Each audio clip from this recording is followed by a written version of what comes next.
Welcome to Reclaim Your Power, inspiration and reflections for before, during, and after childbirth. A podcast about birth, getting in touch with our bodies, and talking about things that aren't often discussed or that you may not find in mainstream sources of information. A podcast to transform the way you plan for and approach birth, moving from fear and uncertainty to empowerment and inspiration. My name is Fungisai, which means to remind, and that's what I aim to do here. Remind you that the power lies within you and that it all starts with you. Am I allowed? Today's episode is on a topic that is close to my heart and that has allowed me to have the kind of births that I wanted and make the choices that were best for me, my body, and my babies. This topic touches on the key aspect in this podcast: power. Who holds the power? Who wields the power? Who takes away your power? And how can you get it back?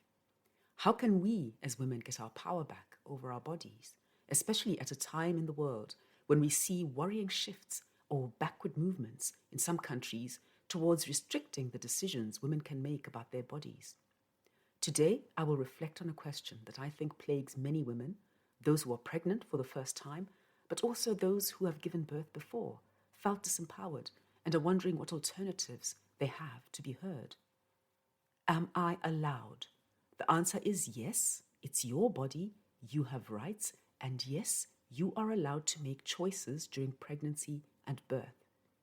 Isn't it strange that with all the strides that we have made in emancipating ourselves, women in the majority of countries today can vote, can work, can more or less do what they choose? But when it comes to the one thing that only we can do and men cannot do, we are still allowing ourselves to be told what to do. In episode 2, I reflected on facing our fears.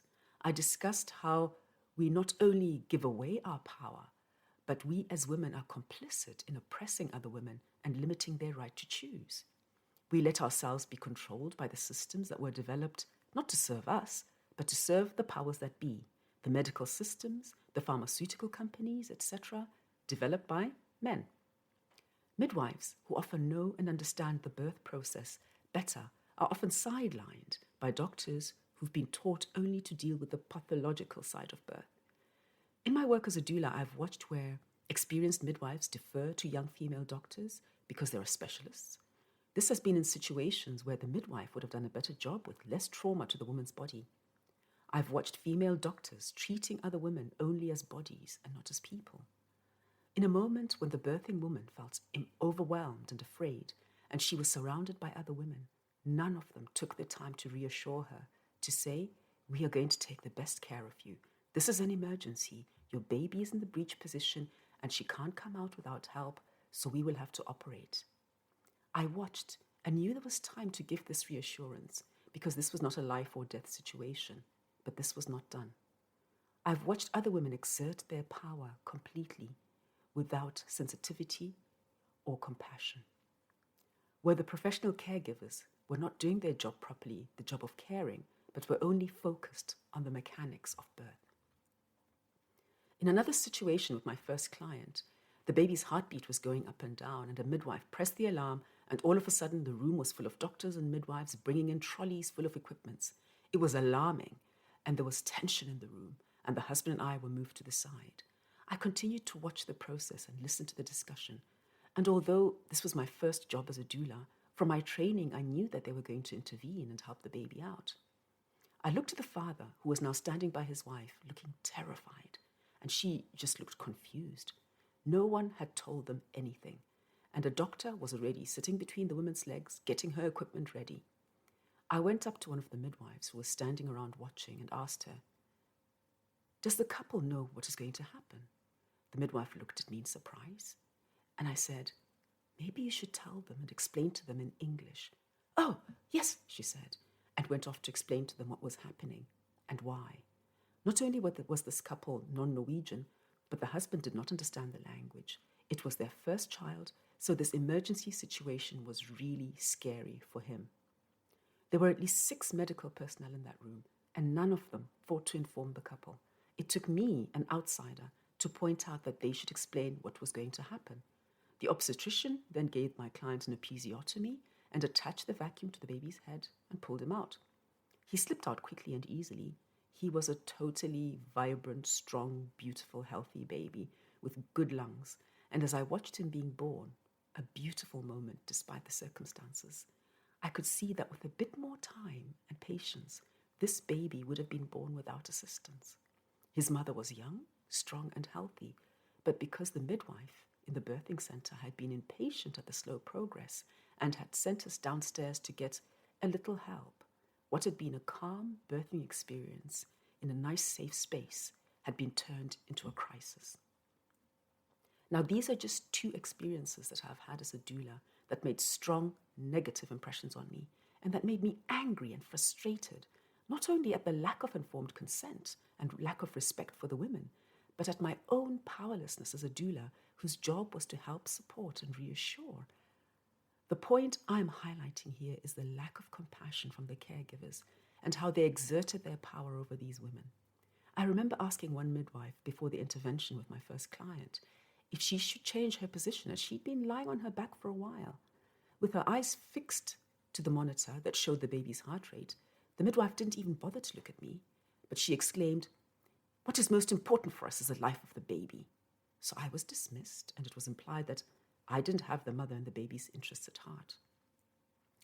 We need to realize that whatever trauma we go through during pregnancy and birth as women will be visited in some way on our babies, usually in ways we're not even aware of, because we will have suffered and many of us will become over-anxious or overprotective parents.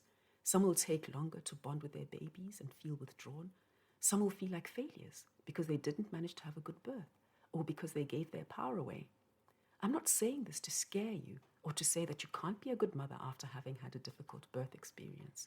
I want to encourage you to think about what actions you can take to empower yourselves, so that even if no one listens and things don't go as planned, you can still tell yourself, I did my best, I used my voice, I stood in my power, I did the best I could, and be proud of yourself.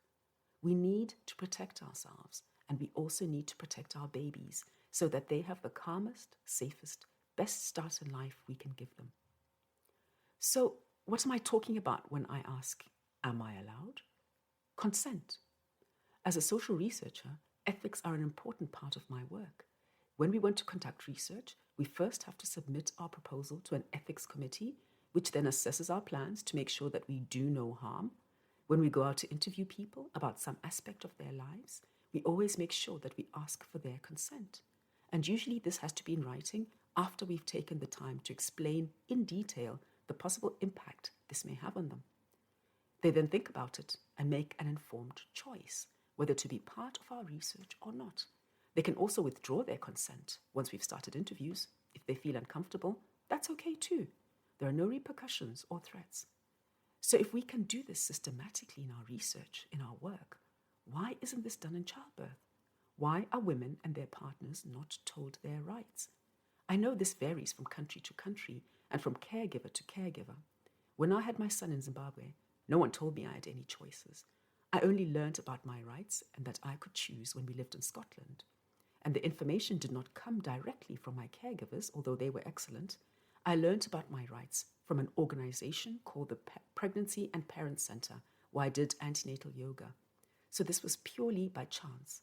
The UK also has a great organization called AIMS, which stands for Association for Improvements in Maternity Services. And they work to provide information and support to women and also to protect human rights in childbirth. That sounds crazy, right? Human rights in childbirth? This organization was founded in 1960, and we are still facing similar issues today in 2021. This can't be right. But this is what I want to remind you of. You have rights. No one in the medical profession will tell you if they can help it. It's so much easier for them if you just do what you're told. In Norway, there's an organization called Liv Laga. I know it was active when I was a doula, but I'm not sure how active it is anymore.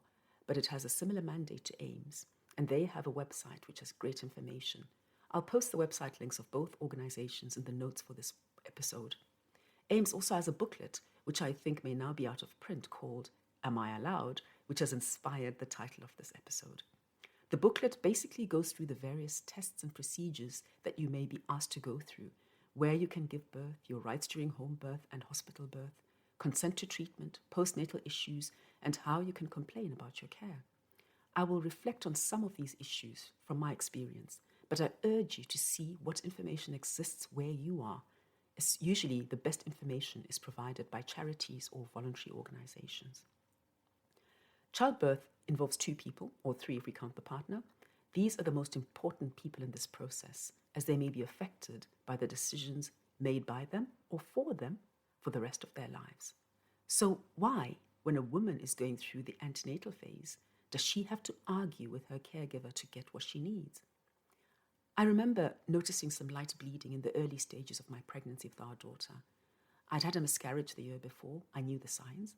I was worried, and I wanted to have an early ultrasound to check that our baby was okay. I immediately went to see my GP, and he was so dismissive. He told me that at my age, I was 40, these things, meaning miscarriages, tend to happen more often, and seemed reluctant to refer me. I stood my ground because I'd been through this experience before in Scotland, and my GP there had responded immediately and sent me to the hospital to get checked. So I knew I didn't have to accept this, even though I was now in Norway. I was lucky that time. He finally referred me and everything was okay. But why did I have to argue my case? And how many first-time mothers, or mothers without the same knowledge and stubbornness that I had, would have just left the office, gone home, and sat there and stressed and waited to see what would happen? Am I allowed? Yes, you are. Stand your ground. Why are we as women treated like children when it comes to pregnancy and birth? As if we have become irrational beings that must be patronized and told what is best for us. Yes, some women are more vulnerable at this time for either physical or psychological reasons, but they don't need patronizing. They need good care, nurturing, and respect, just like all of us.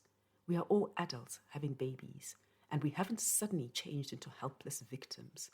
So we get tired sometimes, emotional, grumpy. It's allowed. We are growing a person inside us, and the most amazing changes are happening in our bodies. We should be respected and our choices honored, and we should be asked whether we give consent for everything that is done to our bodies. In my work as a doula, I've often heard, "Now I'm going to examine you," and hardly, "Is it okay if I examine you?" I've heard, "Can you now lie down on the bed so I can examine you?" I've not heard, "What position is most comfortable for you to be examined in?" I've mostly heard telling and hardly any asking.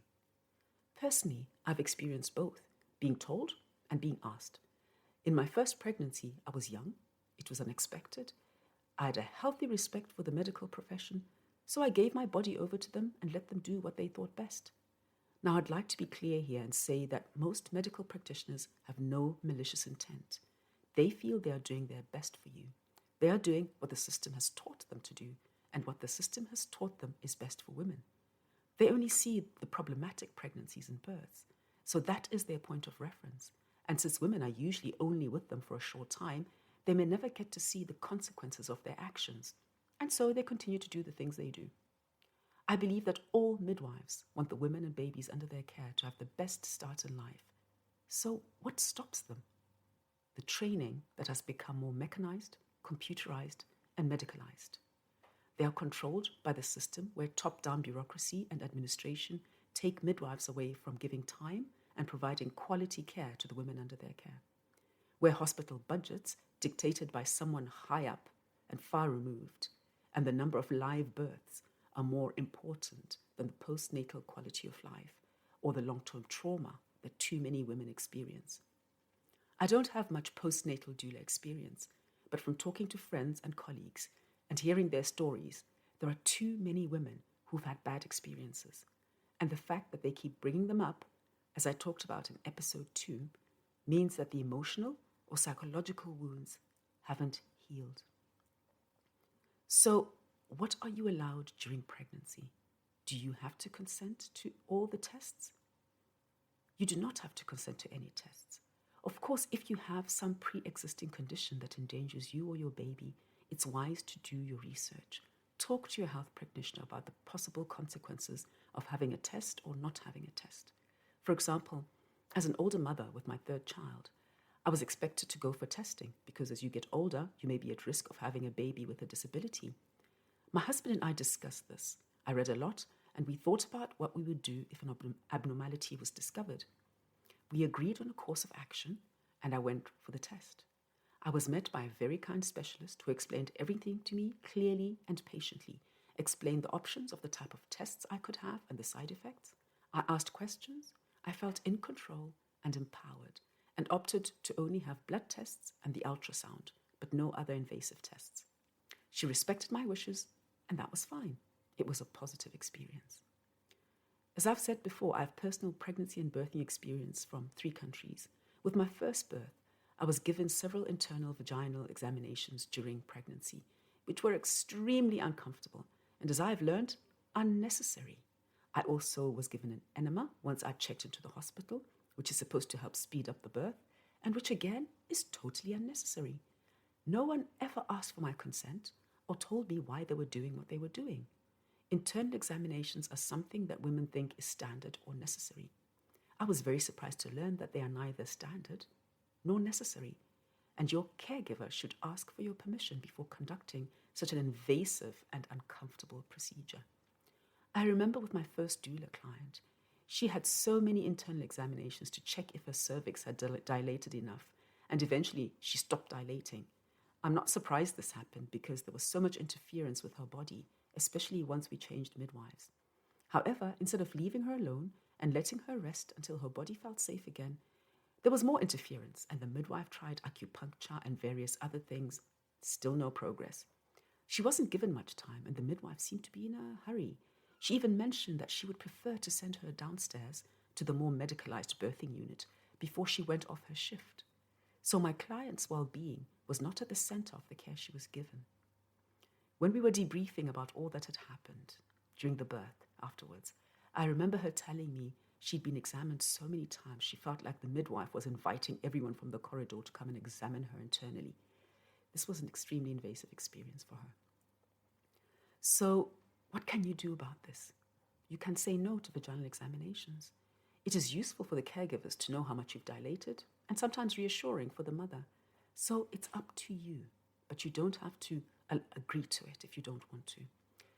Remember that every time someone examines you, they are entering your birth space, and this may cause your body to tense and slow down the process. I will talk more about it in an episode where I talk about the birth space.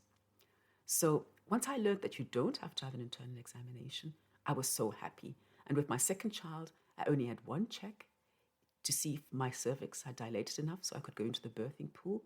And that was the only time I had to go through that. It was amazing. With my third birth, it was the same. The birth was so quick that by the time the midwife got to our house, I was already very dilated. So again, I went straight into the pool, and that was it. My third birth brings up another point. Do you have to lie down on your back to be examined? I always believed you did. Just like from watching TV, you think women have to give birth on their backs. No, you are giving birth. So it's up to the midwife to figure out how to check you without inconveniencing you. Making you lie on your back is more for their convenience and almost always causes you extreme discomfort, and again may disturb the birth process. So you can say no, I don't want to lie down, and your midwife will have to figure out how to examine you where you are. When our midwife arrived for my third birth, I was well into the storm of contractions, hardly getting a chance to breathe as wave after wave of contractions swept through my body. I was standing there, rocking my hips, trying to keep breathing and leaning against the wall. She looked at me and asked if she could check me so I could go into the birthing pool. I grunted my consent, and so this 70-year-old midwife went down on her knees and examined me from that position. I don't think I felt anything. It was the most comfortable internal examination I've ever had. She was so sensitive, considerate, and flexible, as all caregivers should be. She put me first. There's so many issues I could discuss here, but the point I want to make, and what I hope you will do, is go out and do your research. Find out what is possible. Decide what you want, and remember, you can always change your mind. With my second child, I'd written in my birth plan, and I'll explain what that is, that I didn't want my waters broken artificially, that is, by the midwives. I wanted them to break naturally because I'd read that that was the best thing. So there I was in the birthing pool, getting close to the birth. The waters hadn't broken, and my son's head kept crowning as if he was just about to be born and then sliding back up the birth canal. And after a while, I was getting tired of this. So I asked the midwife if she could break my waters. She looked at me and gently said, "In your birth plan, you said you didn't want that. Let's just wait and see what happens in the next contraction." I cursed myself and the stupid birth plan inwardly and continued breathing. And she was right. With the next contraction, my waters broke and our son was finally on his way out. I was so grateful that she gently reminded me of my wishes and what they were at that time when I was getting impatient, and she knew my body was doing its work and that I was well on my way to birthing my baby. As I've reflected, you can see that when I started having children, I was unaware of so many things, especially my rights as a pregnant and birthing mother. I think knowing some of these things would have made a great difference to my first birth experience, but it's never too late to learn, never too late to do a bit of extra research.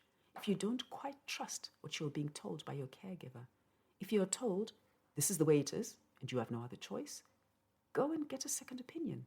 Be sure, trust your instincts, protect yourself. So what concrete steps can you take besides doing your research, asking your caregivers questions? When the time comes, you can write a birth plan. A birth plan is what people call a wish list. It informs your caregivers what you wish for in your birth and what you don't want. There are many templates and ideas for birth plans online. It's important that you write these in a respectful way with the acknowledgement that things may not go as planned and things may happen that require the caregivers to move quickly and decisively. However, you and your partner should discuss what you want and write it down, and it's important that your birth partner, whether it's your spouse, mother, sister, best friend, or doula, knows and understands your wishes and can advocate for you and know the questions to ask when you are in that headspace so deep in your birth that you no longer want to talk. I've encouraged all my clients to write birth plans, and as I've become more experienced as a doula, I've learned what's important to write. It's important that it's not a long 10-page essay. Midwives have limited time, and they should be able to read and quickly digest it in a few minutes. The final example I want to share with you reflects the usefulness of birth plans. I had a client where I was her only support person, and she was having her third child and told me that her babies tended to come quickly. So in her birth plan, she wrote this down and asked for a midwife with experience of supporting quick births. When we got to the hospital, we gave the midwife her birth plan. The midwife took time to read it, and she then told us that she would find another midwife when the time came because she was not so experienced with fast births. This experienced midwife was called when we could see that the baby was close. She was a large woman and very brisk and businesslike. She got my client to move from the comfortable bed onto a hospital bed in a half-sitting position. Then she sat between my client's legs while myself and the other midwife were by her head supporting her. When my client told me her babies came fast, I thought, yeah, okay. But I had never seen anything like it. This baby was coming out like a rocket. And it was fascinating watching the experienced midwife trying to hold him back, telling us what to do and how to support the birthing mother, how she should breathe and when. She was straining to control the speed of the birth. And I was so glad that she was a big, strong lady because it looked like hard work. It was quite dramatic. And the baby did come out. When the baby did come out, she was splashed with amniotic fluid, which I don't think she was too happy about. But what she achieved here was that the baby came out slower than he would have without her controlling his descent. And this time, my client did not tear, unlike with her other births, where she tore badly because her babies had shot out, not giving her time to dilate properly. I had great respect for that midwife. When she had come, I thought, gosh, she's grumpy. But her grumpiness was forgiven when we saw what an amazing job she did and the great care she took of my client. So that's an example of how well a birth plan can work. So I hope that my reflections and the experiences I have shared have inspired you to go out and find out more about the procedures that are standard in your context and find out what your rights are. I'm reminding you that your body is yours and no one has the right to invade your body without your consent. My next episode is titled The Hormones of Birth, and I'll discuss the role hormones play during pregnancy and birth. This is another topic that enlightened me and helped me to better understand what my body went through during pregnancy and birth. I hope you will join me. Thank you for being here, for listening. This is Fungisai, reminding you to reclaim your power.